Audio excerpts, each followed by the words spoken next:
Oke, jadi malam hari ini kita akan membahas keperawatan jiwa. Saya ulangi, soal keperawatan jiwa itu adalah soal kedua terbanyak setelah soal KMB, di mana jumlah soalnya kisaran 22 sampai 25-an soal. Kalau soal KMB itu kisaran soalnya itu jumlahnya sekitar 46 sampai 60 soal ya, kurang lebih segitu. 54 sampai 60 soal itu soal KMB. Jadi kalau dua departemen itu kalian benar atau memperoleh nilai yang cukup banyak di situ, maka kemungkinan besar kalian untuk lulus itu sangat besar. Jadi dua departemen ditambah satu departemen lagi yang kalian sukai, maka tentu saja akan membuat peluang yang sangat besar untuk kalian lulus. Jadi dalam ujian kompetensi ada 3 hal yang harus kalian kuasai. Salah satunya adalah kalian punya minat pada 3 departemen. Catat ya, 3 departemen yang harusnya kalian kuasai. Terserah kalian, mau departemen manapun. Mau itu KMB, mau itu anak, mau itu maternitas, intinya 3 departemen ini tidak boleh kalian lepas. Kenapa KMB saya sarankan untuk kalian prioritaskan? Karena jumlah soalnya seperti saya paparkan tadi, ada sekitar 54 sampai 60 soal. Itu soal KMB. Nah, kalau soal jiwa ada 22 sampai 25-an soal. Nah, kalau jumlahkan secara keseluruhan sudah mendekati 80 lebih ya. Nah, apakah dengan 80 benar orang sudah lulus? Belum. Dia harus bisa benar 88 ke atas. Nah, artinya kita harus menambahkan satu departemen lagi. Misalnya kita suka departemen maternitas. Maternitas itu jumlah soalnya di kisaran 22-an soal. Artinya, kalau ditambahkan dengan itu, sudah lebih dari cukup Anda dinyatakan kompeten. Dengan kisaran 100 benar. Jadi, pahami dulu itu. Yang pertama, kalian harus seminat pada 3 departemen. Harus punya minat yang banyak pada 3 departemen ini. Tidak boleh kalian abaikan. Hari ini kalian alergi dengan soal apa sih? Gerontik misalnya. Artinya, kalian harus lebih banyak mempelajari soal-soal KMB atau soal departemen yang lain. Intinya ada 3 departemen yang harus kalian kuasai dulu. Itu adalah strategi. Kita mau berperang, kita harus siapkan amunisi. Saya nggak terlalu menonjol di silatnya atau di karatenya misal. Tetapi saya bisa menembakkan dengan amunisi yang besar karena saya memiliki senjata misalnya. Artinya yang kita maksimalkan adalah gimana strategi kita biar 3 departemen ini kita kuasai dengan baik. Kita memiliki nilai benar yang banyak. Ya, itu tujuan utama kita. Sehingga nanti saat ujian kompetensi, paling penting itu kalian kuasai 3 departemen. Menjelang UKOM pun kalian baca semua departemennya. Kalau ada satu departemen yang kalian tidak terlalu suka, nggak apa-apa, kalian pelajari di akhir saja. Pahami dulu ini ya. Kenapa? Karena kita ketika UKOM, kita tidak diwajibkan untuk benar satu departemen. Bahwa KMB saya harus benar KMB. Anak saya harus benar ke anak. Tidak. Pokoknya apapun itu soalnya, kalau kalian benar, maka dinyatakan 1 poin. Untuk mencapai 88 poin. Ingat, catat itu ya. 1, pahami, dan miliki untuk memahami 3 departemen penting. KMB, jiwa, maternitas, anak, silakan. Intinya KMB jangan lupakan dalam daftar list itu, karena jumlah soalnya sangat banyak. Yang kedua, kalian harus bisa terbiasa memahami maksud dan alur dari penulis soal. Misalnya, kalau di soal ini, yang alur dari pemikiran penulis soal, kalian harus hanya diminta untuk memberikan penegasan bahwa perilaku bunuh diri yang ditunjukkan oleh pasien ini apa. Itu saja. Setelah itu, yang kedua, kalian pahami apa data fokusnya. Data fokus tidak terlalu banyak. Data fokus walaupun hanya ada 2 kata, 3 kata, 1 kata sekalipun. Misalnya ini, benjol kepalanya. Kalau ditanyakan perilaku bunuh dirinya, nggak perlu terlalu lama.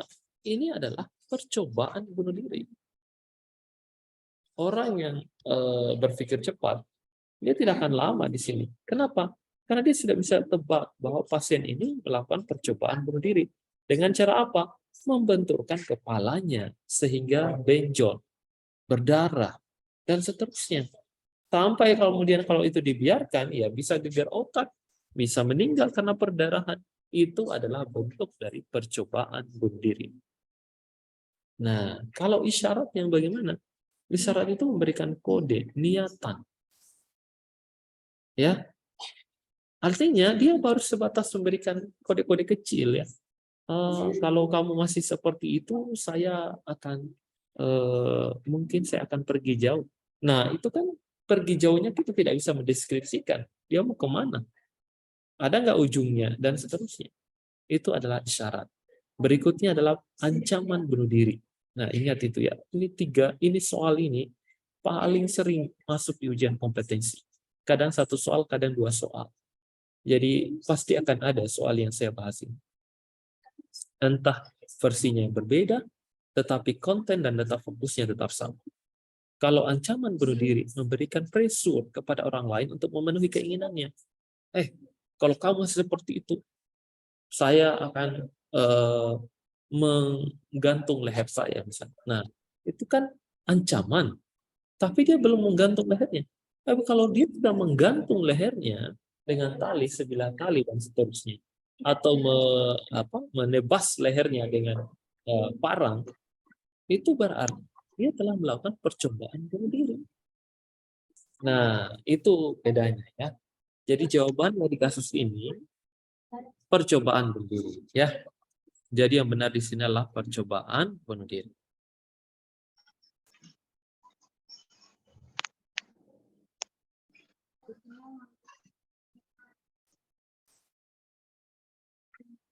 Sampai di soal. Oke.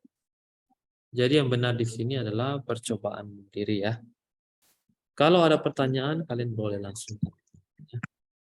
Intinya mic-nya tetap dinonaktifkan kalau kalian nggak berbicara. Itu cukup mengganggu yang lain dan mengganggu saya juga. Biar saya tetap bisa. Enggak. HP. Ini siapa ini? Koirunisa ya, nonaktifkan dulu mic-nya. Oke, semua sadar diri ya dengan mic-nya. Nah, ini. Seorang perempuan usia 26 tahun dirawat di ruang perawatan jiwa. Hasil pengkajian sudah 1 minggu tidak mau mandi, badan kotor dan bau. Makan berantakan, BAB dan PAK di sembarang tempat. Ini sudah bisa ditebak ya. Bahwa pasien ini sudah 1 minggu tidak mandi dan bau badan kotor, makan berantakan. Ini sudah menunjukkan tanda yang sama. Sejenis, homogen tandanya. Dan itu mengarah pada satu masalah, yaitu defisit perawatan diri. Sangat mudah ditebak dan sangat mudah untuk dijawab. Jadi maksudnya, kalau dijelaskan di dalam kasus, trik dari keperawatan jiwa itu, satu yang harus kalian ketahui adalah, perhatikan, ini tolong kalian catat ya, perhatikan aspek aktual. Kalau saya katakan aspek aktual, berarti yang terjadi saat ini. Kemudian, perhatikan kata-kata. Kata-kata seperti pengkajian saat ini. Atau saat pengkajian. Atau bisa juga saat observasi. Dan lain-lain sebagainya. Artinya, ini memberikan penguatan bahwa pasien saat ini tentu saja akan dikelola pada 2 hal. Pertama, aspek yang terjadi saat ini atau sifatnya aktual. Kalau saya berbicara aktual, berarti sekarang gejala itu ada saat ini. Yang kedua, kadangkala penulis soal itu menjelaskan ini. Ini kalau kalian perhatikan ini. Saat pengkajian saat ini, hasil pengkajian, artinya perawat ini memberikan penegasan bahwa kalian para pejuang-pejuang hukum, ini sekarang saya sudah lakukan pengkajian, ini hasilnya. Kira-kira apa masalahnya? Kurang lebih seperti itu maknanya. Jadi kalau begitu berarti masalahnya adalah defisit perawatan diri. Jadi tepat jawaban kalian adalah defisit perawatan diri. Tanda dan gejalanya apa? Sudah 1 minggu tidak mau mandi, itu sudah gejala yang tua. Badan kotor dan bau, tidak mau mandi, tidak mau makan, makan berantakan, BAB dan BAK di sembarang tempat. Jadi ada 4 hal dalam defisit perawatan diri yang harus kalian ketahui, bisa kalian catat. Yang pertama itu adalah defisit perawatan diri mandi, defisit perawatan diri mandi, kemudian apa lagi? Toileting, kemudian makan atau minum, kemudian apa lagi? Mandi, toileting, makan dan minum, berpakaian. Ini aja kalian ingat ya. Artinya, kalau 4 ini sudah memenuhi syarat dia mengalami defisit perawatan diri, maka kalian langsung saja jawab bahwa itu adalah defisit perawatan diri. Oke, kita lanjut ke soal selanjutnya.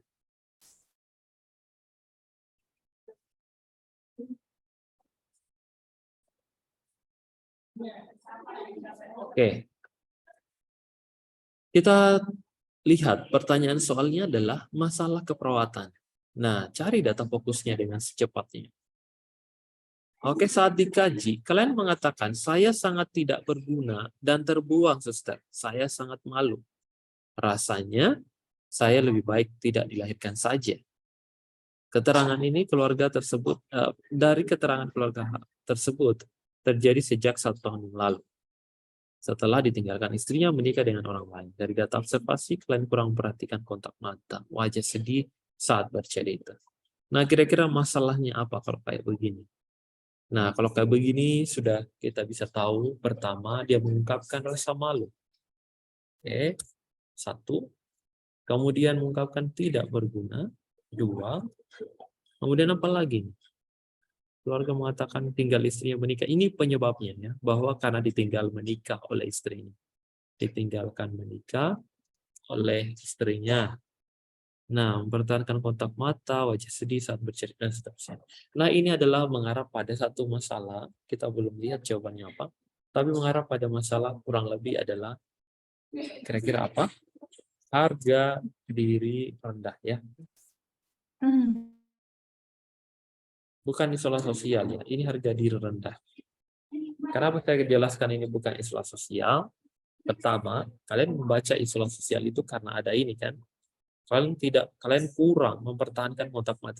Kalau dikatakan kurang mempertahankan kontak mata, berarti minimal dia memiliki upaya untuk melakukan kontak mata dengan lawan bicaranya, tetapi sifatnya kurang. Ya, tetapi ada wajah sedih saat bercerita, wajar. Kalau orang lagi bersedih, kemungkinan besar dia mengalami apa? Rasa bersalah, rasa tidak berguna, rasa tidak berharga, rasa negatif atau persepsi negatif tentang dirinya, dan lain sebagainya. Karena di sini ada yang sifatnya akut dan kronis, maka jawabannya kira-kira apa? Apakah akut atau kronis? Maka ini sifatnya adalah, ada yang bisa bantu saya? Ini sifatnya adalah kronis. Oke, kenapa dia kronis? Kenapa dia kronis? Karena pasien ini telah dirawat di rumah sakit dan sejak setahun yang lalu ternyata dia memiliki masalah ditinggal oleh istrinya. Karena perjalanannya, pertama dia telah dirawat di rumah sakit, yang kedua proses itu lebih panjang, durasinya mungkin lebih daripada 6 bulan atau lebih 1 tahun, maka proses itu sudah cukup panjang. Itu tidak boleh dianggap sebagai akut atau situasional. Ini saya sebut saja situasional ya, sesuai dengan standar diagnosis. Oke, jadi harga diri rendah situasional. Nah, situasional itu maksudnya sementara waktu atau saat itu tiba-tiba dia mengatakan dirinya tidak berguna. Tetapi kita bisa stimulus untuk memacu dirinya agar bisa berpikir positif tentang dirinya dan prestasi yang bisa dia lakukan atau aspek positif yang dia miliki. itu situasional. Tapi kalau sudah kronis, sifatnya itu sudah menahun, bahkan cenderung bersambung, dan itu menetap. Itu yang disebut dengan kronis. Maka di kasus ini yang benar adalah yang masih ada anaknya itu tolong dinonaktifkan dulu. Nah, soal selanjutnya, nih, perempuan usia 40 tahun sudah 1 minggu dirawat rumah sakit jiwa dan saat dikaji tidak mau berbicara dan kadang-kadang masih mempertahankan kontak mata saat interaksi. Saat dari observasi perawat, dari observasi selalu duduk sendiri dan tidak mau berkumpul dengan teman-temannya. Apa intervensi yang tepat dilakukan pada kasus itu? Apakah membina hubungan saling percaya, membuat jadwal kegiatan sehari-hari, membiarkan klien sendiri supaya tetap tenang, mendemonstrasikan cara mengatasi kesedihan, mengajarkan berhubungan sosial secara bertahap. Kira-kira kalau saya tanya di kasus ini, masalahnya apa? Menurut kalian apa masalahnya?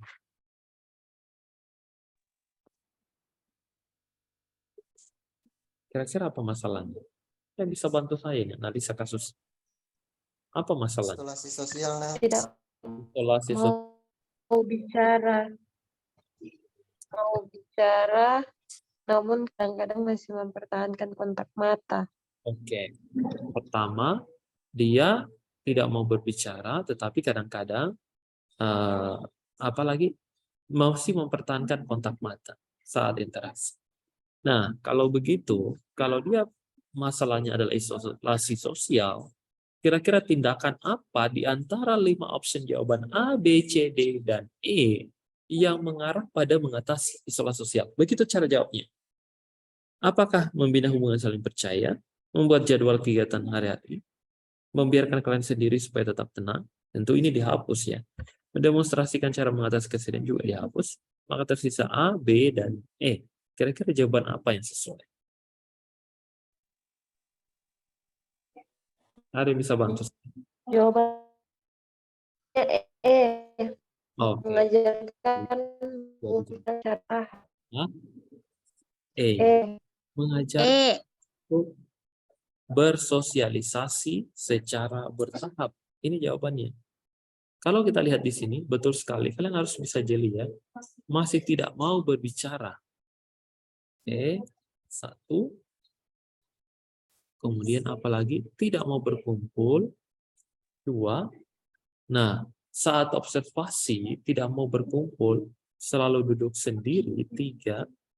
Ini bisa dikatakan pasien ini mengalami isolasi sosial. Apa tanda dan gejalanya pasien mengalami isolasi sosial? Catat. Pertama, membatasi diri dari pergaulan dan interaksi. Oke. 2, membatasi diri dari pergaulan dan interaksi. Pokoknya dia berusaha untuk membuat tembok dengan orang lain. Kalau kalian sering mendengar isolasi COVID, kan dirinya pasien itu diisolasi di ruangan tertentu agar COVID-nya itu tidak menyebar kemana-mana. Kalau ini isolasi sosial, sosialnya yang dia isolasi agar tidak berhubungan, agar tidak berinteraksi, agar tidak berkomunikasi dengan orang lain. Itu ya. Itu. Jadi 1, membatasi dirinya dari pergaulan dan interaksi. 2, kadangkala tandanya adalah tatapan mata satu arah. Jadi kalau dia menatap ke bawah, benar-benar ke bawah, susah diajak untuk berbicara. Tuh. Kemudian yang ketiga adalah tidak mau berkumpul, kemudian tidak mau berbicara, dan lain sebagainya. Sedangkan kalau ditanyakan apa tindakannya, maka jawaban yang benar ya. Jangan pilih yang lain, kalian pasti akan salah. Jawaban yang benar adalah mengajarkan untuk bersosialisasi secara bertahap. Oke. Kita lanjut ke soal yang lainnya. Saya ada soal.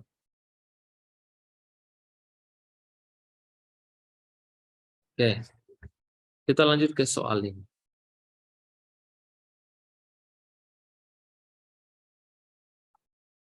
Saya kasih waktu untuk kalian analisa secara baik. kurang lebih 1 menit. Oke, silakan dibaca baik-baik dan dijawab kira-kira yang benar itu apa.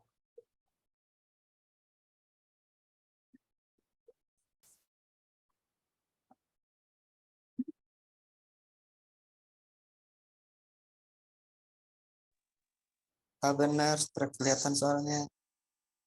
Sudah kelihatan ya?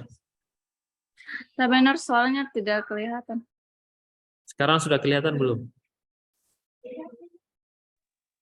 Belum, Nars. Belum, Ner. Belum kelihatan. Jawabannya kelihatan. Udah keduluan. Kelihatan kunci jawabannya. Jawabannya yang kelihatan. Oke, sekarang kelihatan atau belum?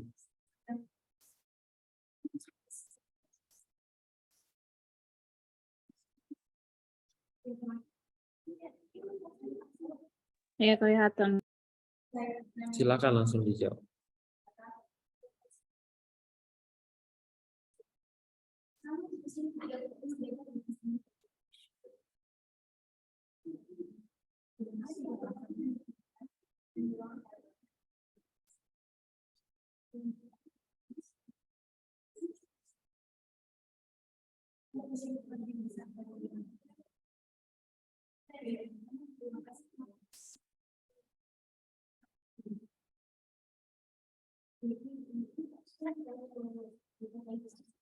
Oke, silakan. Ini adalah lebih kepada prinsip etik ya.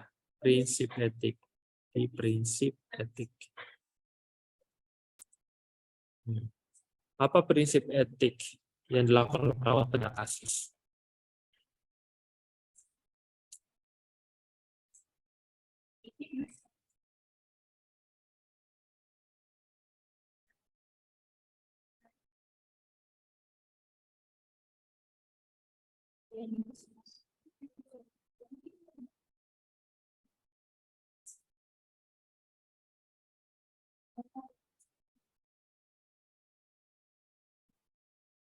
Oke, silakan dicari apa data fokusnya.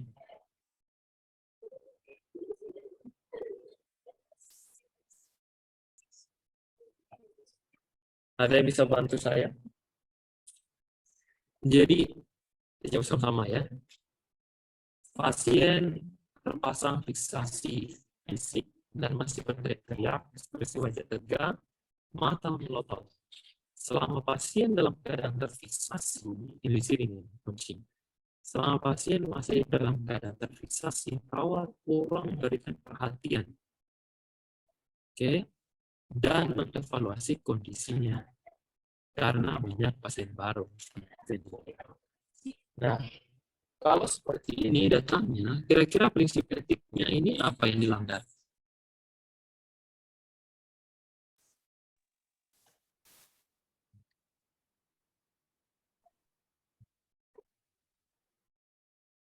Bisa kedengaran suara saya? Halo? Bisa kedengaran? Ini kedengaran. Putus. Hah? Halo, bisa kedengaran suara saya? Bisa ya. Exit kan langsung dijawab. Jangan kelamaan. Jawabannya C. Charlie. Justice ya? C. Justice. Justice. Lagi jawaban lain. Apa mengambil justice di sini? Apa alasan? Karena perawat itu memberikan acuh. perhatian dan evaluasi terhadap kondisi karena banyak pasien baru yang dilayani saat itu.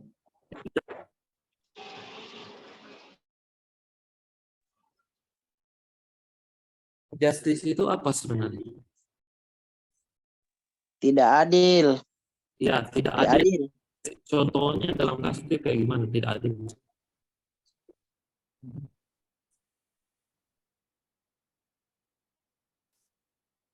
Kayak bagaimana tidak adil?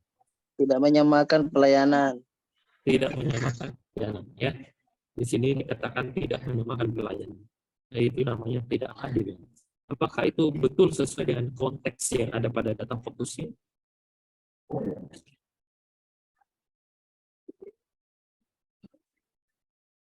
Kalau veracity apa? Yang satu-satu, supaya kalian tahu. Veracity biasanya Menepati Kejujuran. janji dan komitmen terhadap orang lain. janji, veracity. Iya, Serius? veracity, menepati janji dan Kejujuran. kejujuran. Oh, kejujuran atau kebenaran. Kejujuran. Ini benar menepati janji atau kejujuran? Beda itu. Kejujuran. Veracity kejujuran. Veracity, kejujuran. Kejujuran, veracity, Janji. kejujuran, fidelity baru itu menepati Itu ada. janji. Nah, kalau teologi itu adalah istilah dalam filosofi atau dalam fisiologi, filosofi. Ini namanya adalah ilmu yang pelajari tentang lebih kepada sikap dan perilaku. Jadi tidak terlalu berkaitan sama dengan deontologi. Jadi tinggal ada 3 pilihan di sini. Veracity, fidelity. Nah, veracity, fidelity, dan justice. Tinggal 3 itu yang ada dalam option jawabannya. Kalau fidelity apakah? Menepati janji. Janji. Janji dan komitmen terhadap orang lain. Menepati janji. Artinya, kalau perawatnya berusaha berjanji dan menepatinya esok atau sekarang, berarti dia menepati janji kan? Kalau Tidak taat. Nah, kalau justice itu berarti membandingkan 2 hal. Ada perbandingan. Pokoknya membandingkan 2 hal. Itu berarti justice. Nah, kalau veracity, kejujuran itu maksudnya bagaimana? Jujur itu berarti, sambil kalian catat ini ya, biar kalian tidak lupa. Kalau jujur itu berarti, perawat itu dalam memberikan pelayanan tidak boleh berbohong terkait dengan apapun yang dialami oleh pasien maupun keluarga. Contoh yang sering masuk di kasus kayak gini. Seorang anggota keluarga bertanya tentang keadaan pasien yang kebetulan pasien ini mengalami HIV/AIDS terminal. Artinya sudah dianggap kronis dan bisa jadi sebentar lagi dia akan meninggal. Bertanyalah itu keluarga pasien. Suster, bagaimana keadaan keluarga ini? Dan suster menjawab, Bapak keluarganya baik-baik saja. Artinya, perawat tadi tidak memberikan informasi yang jujur tentang terapi, penyakit, atau keadaan pasien. Berarti dia melanggar veracity. Seperti itu ya. Suster, apakah ini operasinya sakit? Oh, ini tidak sakit seperti digigit semut. Itu juga tidak jujur, ya. Itu namanya melanggar veracity. Harus dijelaskan. Memang prosesnya sakit, tetapi karena di anestesi itu rasanya menjadi hilang karena diberikan pereda nyeri atau anestesi. Tetapi dalam 15 menit kemudian atau 30 menit kemudian setelah anestesinya hilang, biasanya akan mulai dirasakan sakit. Kalau nanti dirasakan sakit, usaha yang bisa lakukan ini. Itu kan jujur namanya. Tapi kalau bilang itu tidak sakit, itu seperti digigit, itu berarti dia melanggar yang namanya veracity. Nah, lantas di kasus ini, yang mana yang benar? Apakah veracity, justice, fidelity? Nah, kalau veracity tentu tidak ada di dalam kasus ya, dijelaskan atau lebih menunjuk ke veracity. Kita hapus. Maka tersisa 2, justice dan fidelity. Coba kita lihat. Menurut penulis soal, kira-kira jawabannya apa? Apakah justice atau fidelity? 2 jawaban ini cukup menarik. Pertama, ada yang mengangkat justice karena pasien ini dalam keadaan terfiksasi, perawat itu kurang berikan perhatian dan mengevaluasi kondisinya karena banyaknya pasien baru yang dilayani saat itu. Jadi ada pasien baru dilayani dan membutuhkan pasiennya dan perawatnya pasien sudah difiksasi. Kalian tahu difiksasi itu yang di mana? Diikat ya. ada pengikatan atau pengikatan, tapi bukan diikat karena disengaja untuk disengaja kemudian diikat selamanya, tidak, tetapi dikekang walaupun sekarang itu mendapatkan perdebatan itu melanggar hak asasi manusia dan sebagainya, tapi itu adalah salah satu cara untuk meredam biar pasien ini tidak mengamuk atau tidak mencederai dirinya dan Iya, suaranya putus-putus. serius putus-putus semuanya. Iya, Iya, Nars. ya. Suaranya putus-putus. Oke, baik. Nanti sebentar kalian bisa nonton Zoom meeting-nya yang record. Kalau nanti ini mungkin jaringan saya kurang bagus. Kebetulan lagi di daerah, lagi di Bangli, lagi di Provinsi Bali. Ini kurang bagus jaringan di sini. Oke, nah saya ulangi. Jadi jawaban yang tepat di sini adalah lebih tepatnya dua yang kemungkinan bisa masuk, yaitu fidelity, fidelity atau justice. Nah, kalau fidelity, kira-kira apa yang ditepati janji, yang tidak ditepati janji? Sebenarnya fidelity ini bukan hanya karena janji ya, tapi patuh itu bisa, atau taat. Jadi perawat itu melakukan tugas dan tanggung jawabnya sesuai dengan janjinya dan sumpahnya. Perawat melakukan tugas dan tanggung jawabnya sesuai sumpah atau tugas pokoknya. Saya sebut saja tupoksi. Nah, jadi perawat itu berusaha untuk melakukan tugasnya dan tanggung jawabnya sesuai dengan sumpah atau tugas pokoknya. Jadi kalau kita lihat di jawabannya, tentu saja yang benar di sini adalah justice dan fidelity. Saya sejujurnya di awal tadi, kalau kita lihat secara seksama, karena ini bukan soal saya, ini soal yang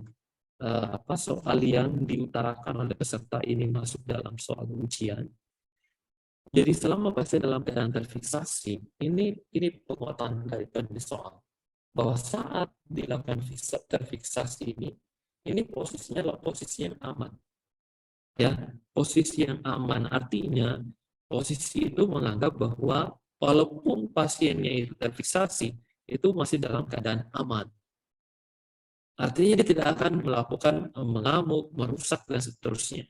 Jadi perawat itu boleh dan bisa untuk melayani pasien yang lain. Terlebih lagi pasien itu banyak yang mengantri atau dalam keadaan membludak pasiennya. Jadi sebenarnya apa kaitannya dengan fidelity? Perawat ini patuh pada tugasnya, yaitu melakukan tugas sesuai dengan tanggung jawabnya, yaitu tidak mengabaikan pasien dan betul-betul memperhatikan dan memiliki aspek sense atau perasaan untuk memperhatikan ketepatan dan kecepatan untuk merawat pasien yang lain yang diindikasikan bahwa ada satu pasiennya yang sudah sementara ditangani ini telah dilakukan fiksasi. Jadi perawat itu benar-benar bisa untuk melakukan penanganan pada pasien-pasien yang lain. Makanya yang tepat di situ menurut penulis soal ini adalah kognitif. Sebenarnya kenapa saya katakan ini bisa juga justice? Pertama dia kurang di sini ya memang agak ambivalen kalau di penulisan soal. Memberikan perhatian itu penting. Perawat siapapun wajib memberikan perhatian kepada pasiennya. Jadi artinya kalau kemudian dia tidak memberikan perhatian dan yang memberikan pilih kasih kepada orang lain, kepada pasien yang lain, maka itu dianggap tidak adil. Itu alasan yang memperkuat kenapa justice ada. Jadi sebenarnya ini ambivalen, walaupun jawaban ini delta, tapi sebenarnya cukup berubah. Soal selanjutnya, silakan kalian jawab. Nih. Ini masih terkait dengan prinsip etik ya. Kalian baca dulu baik-baik apa data fokus pada kasus. perawat jiwa ini di polijiwa karena tidak mau makan, mengurung diri dalam kamar, menolak untuk bertemu dengan orang lain sejak 2 minggu yang lalu karena dirinya tidak diterima kuliah di PTN yang dijampakkan. Hasil pemeriksaan pasien juga mengatakan ini ingin bunuh diri. Perawat tidak menceritakan hal yang sebenarnya kepada keluarganya karena takut keluarganya shock dan marah. Nah, kira-kira kalau begini ini apakah justice, legality, autonom, veracity, atau deontologi? Kira-kira apa ini?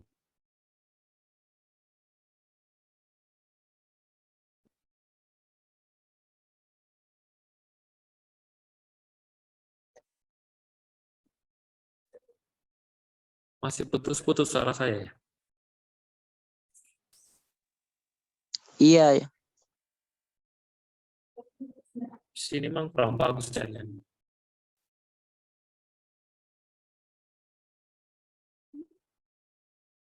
Oh, tunggu dulu.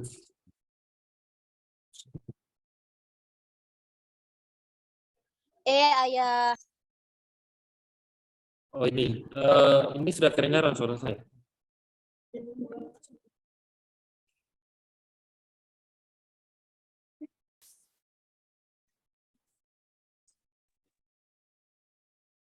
Ini sudah kedengaran suara saya. Iya, nah. Sudah. Ya. Baik.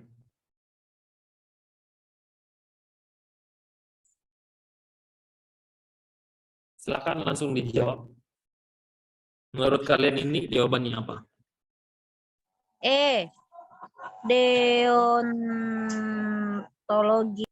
Siti.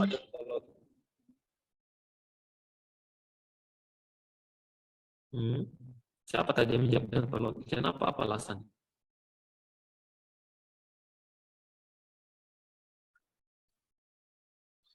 Apa alasannya? Kalau menurut saya, ayah, karena jelas-jelas perawat di sini tidak menceritakan hal yang sebenarnya kepada keluarga. Berarti dia tidak jujur. Jadi ya. Kejujuran, veracity. Veracity, delta. Iya, D. Ayah. Itu kalian sudah mengantuk sepertinya. Ayah. Veracity ya. Jelas-jelas yang kejujuran itu veracity. Ini kalian kayaknya mengantuk ya. Jadi itu kejujuran. Tadi sudah dibahas, baru saja tadi dibahas. Kejujuran itu sama dengan veracity ya. Maksudnya tidak menyampaikan informasi dengan akurat. Itu namanya melanggar veracity. Saya kurang tahu apa jawabannya benar. Iya, veracity ya, kejujuran. Nggak perlu kita bahas jauh ini ya. Kita anggap bahwa data fokusnya di sini adalah perawat tidak menceritakan hal yang sebenarnya. Oke, kayak gitu kan. Jadi jawabannya adalah veracity. Next soal selanjutnya. Percepat cara kalian menjawab ya, jangan terlalu lama. Silakan dibaca apa data fokusnya. Langsung ke data fokus.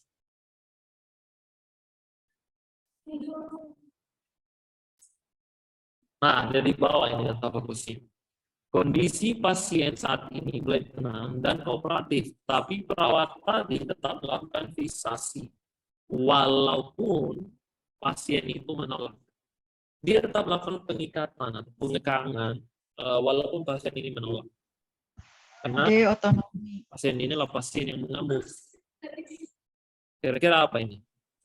D, otonomi. Nah, very good ya. Jadi ini adalah Otonomi ya. jadi artinya Normatif. perawatan SOP. Jadi kayak begitu cara jawab kalian. Ini terkait dengan SOP atau prosedural, terkait dengan keadaan yang mana perawat itu berusaha untuk memberikan tugas dan tanggung jawabnya sesuai dengan tanggung jawabnya. Dalam hal ini perawat wajib memberikan pelayanan yang terbaik yang sesuai dengan SOP yang ada. Dan hak dari pasien adalah mendapatkan perawatan yang baik tadi.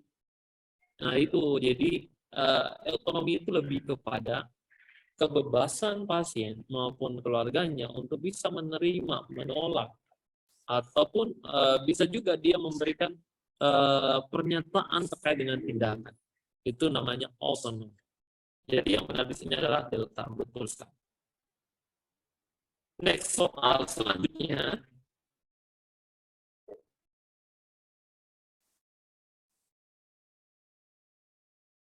Oke. Silakan kalau kalian lihat di kasus ini, menurut kalian itu apa data fokusnya?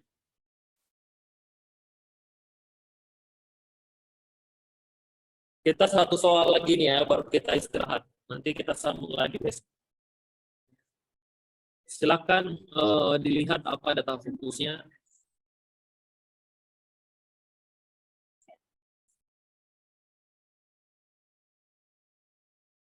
Ibunya mengatakan telah minum obat tersebut, mulut anaknya menjadi kering.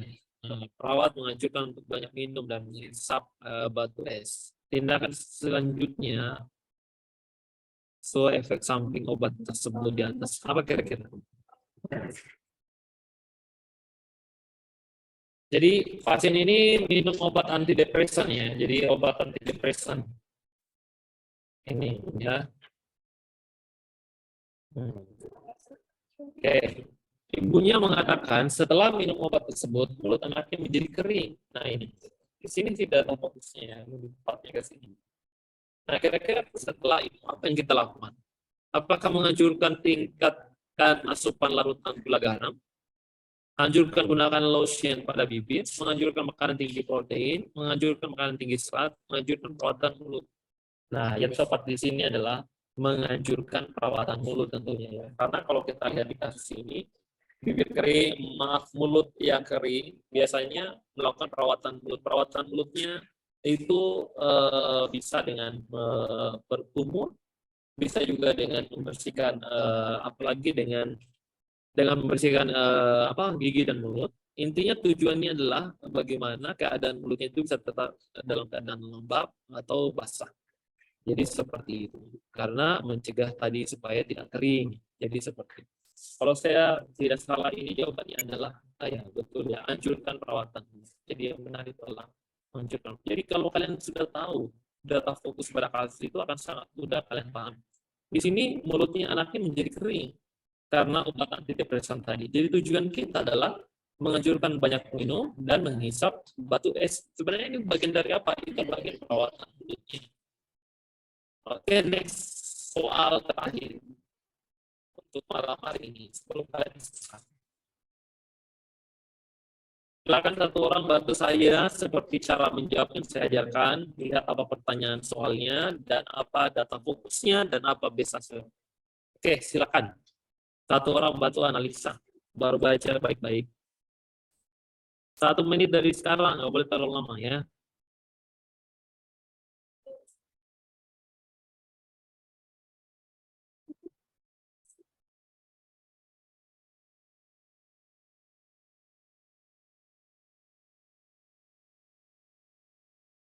Ayo jangan terlalu lama.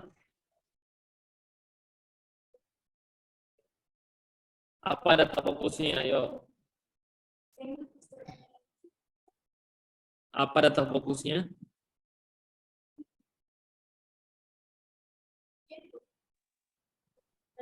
Perawat sudah membina hubungan saling percaya. Nah, perawat sudah membina hubungan saling percaya dan mengenali peristiwa, itu kan? Dan mengenali peristiwa yang dialaminya, peristiwa traumatis yang dialaminya. Oke. Nah, tindakan perawatan selanjutnya apa? Kira-kira apa tindakan perawatan selanjutnya?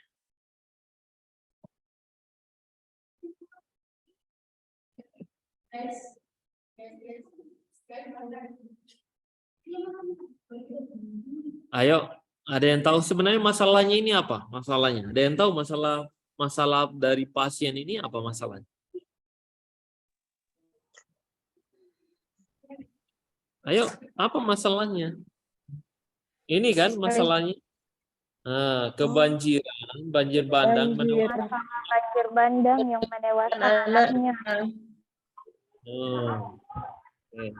Nah, tindakan selanjutnya apa setelah perawat itu membina hubungan saling percaya, mengenali peristiwa traumatis yang dialaminya. Setelah itu apa? Berikan dukungan jika pasien mengungkapkan perasaannya, Nars.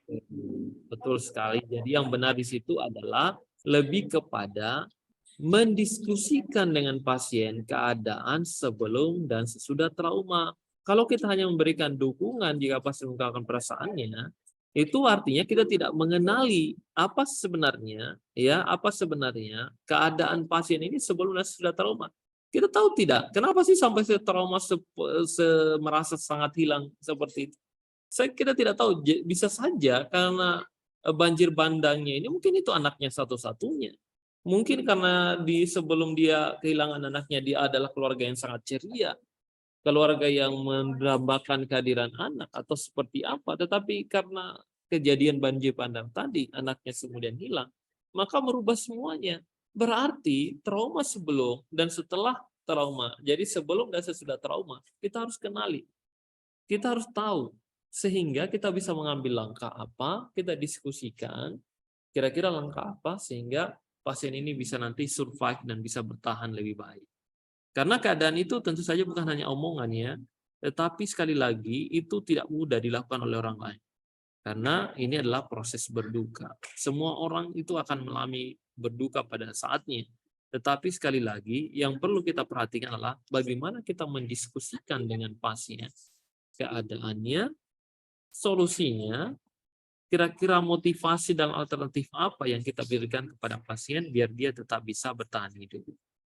Jadi berikan dukungan jika pasien mengungkapkan perasaannya itu artinya dilakukan, bisa dilakukan, tetapi sejujurnya yang paling penting adalah bagaimana kita mendiskusikan sebelum dan setelah mengalami trauma, apa yang harus dilakukan, langkah-langkah apa dan motivasi apa, serta langkah strategis apa yang bisa kita berikan kepada pasien. Oke, satu soal lagi yang terakhir ya.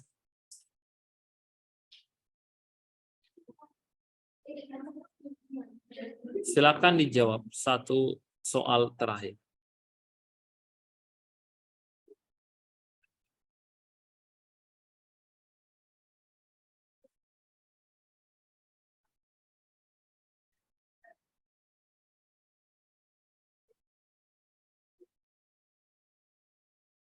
Ayo, apa data fokusnya? Setelah menjalani operasi pengangkatan payudara, jadi dia mengalami operasi pengangkatan payudara. Kalau saya tidak salah soal ini masuk di tahun 2019 akhir. Oke, saat ini telah selalu termenung dan merasa takut tidak diterima dan dicintai oleh suaminya karena tidak sempurna lagi. Perawat membantu pasien mengenal masalahnya, mengidentifikasi perasaan, menjelaskan situasi yang menimbulkan ansietas dan penyebab ansietasnya. Jadi masalahnya lebih kepada ansietas ya, keadaan cemas terhadap sesuatu.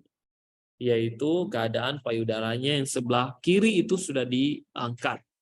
Nah, mungkin dia merasa tidak percaya diri, itu pasti. Kira-kira tindakan perawatan berikutnya sesuai apa? Setelah perawat itu menjelaskan situasi yang menimbulkan ansietas, mengenal penyebab ansietasnya, kira-kira apa selanjutnya? C. Membantu menyadari perilaku akibat ansietas. Membantu menyadari perilaku akibat ansietas. C ya. Betul. Jadi saya baru mau menjelaskan tadi bahwa setelah kita menjelaskan situasi yang menimbulkan ansietas, kemudian penyebabnya sudah juga kita ketahui, kenali, maka selanjutnya adalah bagaimana kita membantu pasien tadi menyadari bahwa perilaku yang timbul akibat ansietas itu bukan merubah situasi atau malah memperparah keadaan, tetapi justru karena dengan kita menyadari perilaku akibat ansietas tadi memberikan kesadaran kepada pasiennya, maka pasien itu akan menjadi lebih awareness ya. Setelahnya itu lebih merasa bahwa walaupun apapun yang saya lakukan itu tidak akan merubah keadaan.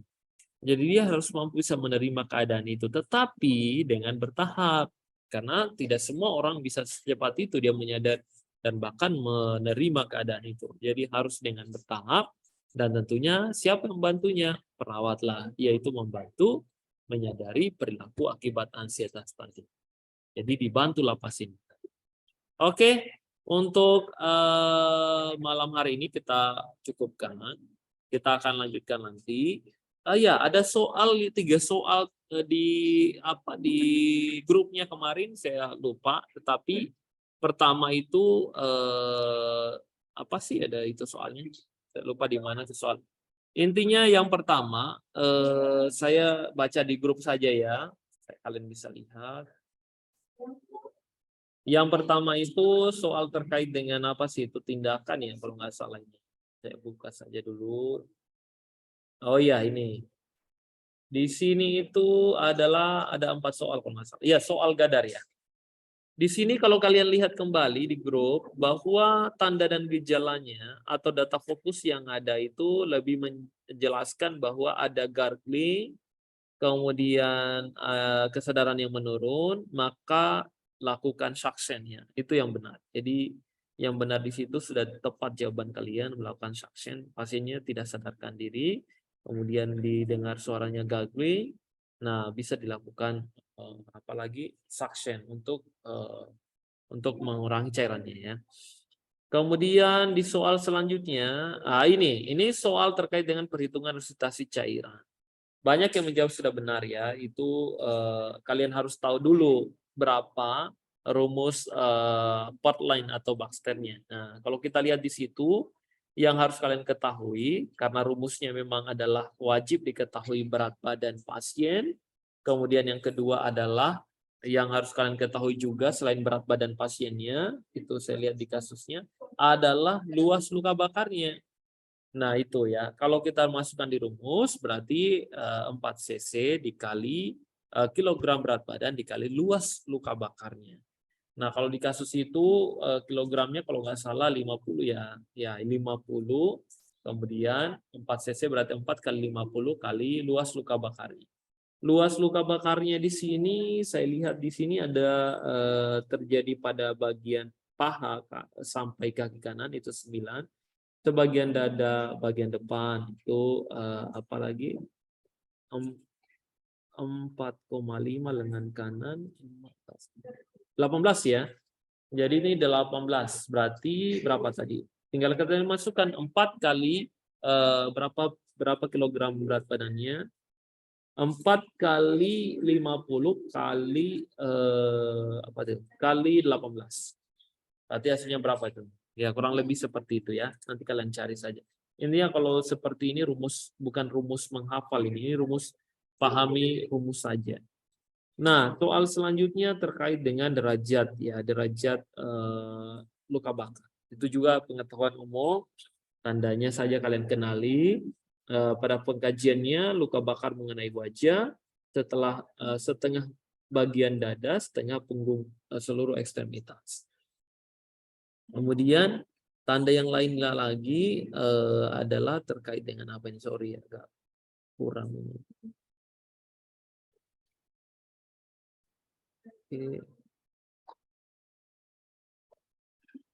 Oke ya kurang lebih seperti itu ya. Mana sih ini soal tadi? Oke ya, jadi seperti itu nanti kita bahas di soal gadar. Intinya soal gadar itu cukup sedikit soalnya, tidak terlalu banyak. Kurang lebih 8 sampai 12-an soal. Jadi dia tidak terlalu banyak. Tapi soal KMB itu jauh lebih banyak, yaitu kurang lebih 54 sampai 60 soal. Oke, saya kira cukup untuk malam hari ini. Saya ada kegiatan ini, ada rapat, ada meeting. Mudah-mudahan kita bertemu lagi besok. Nanti kita akan lanjutkan soal-soal yang akan kita bahas. Kita akan bahas soal apa, silakan kalian request nanti. Intinya